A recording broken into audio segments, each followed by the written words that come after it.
Paki-comment nga kung saan kayo galing mga boss.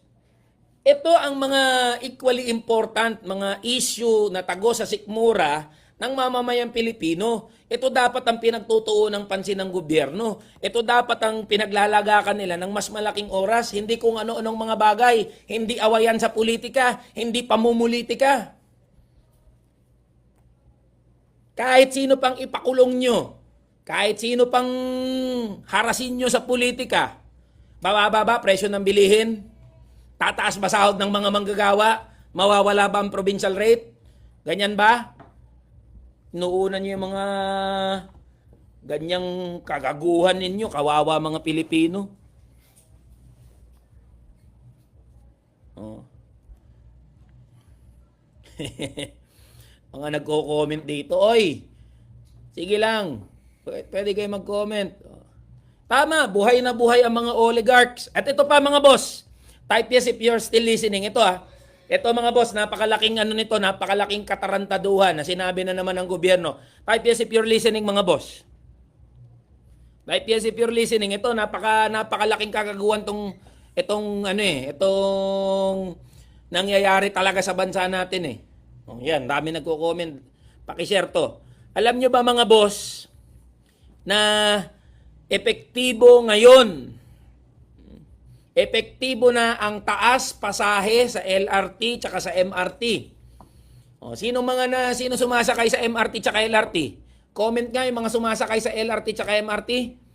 Epektibo na ang taas pasahe sa LRT at MRT. Paki-type nga, paki-comment sino mga nag-LRT, sino mga nag-MRT dito. Halos 5 piso sa MRT ata. Epektibo na yan mga boss. Magtataas na naman ng pamasahe. At sa halip na gumawa ng solusyon, ang gobyerno, alam nyo ano sinabi ng gobyerno? Gustuhin man ng administrasyon na kontrolin ang pamasahe, wala daw magagawa ang administrasyon ng gobyerno. Putang inang yan, tinawag ka pang gobyerno kung wala kang magagawa.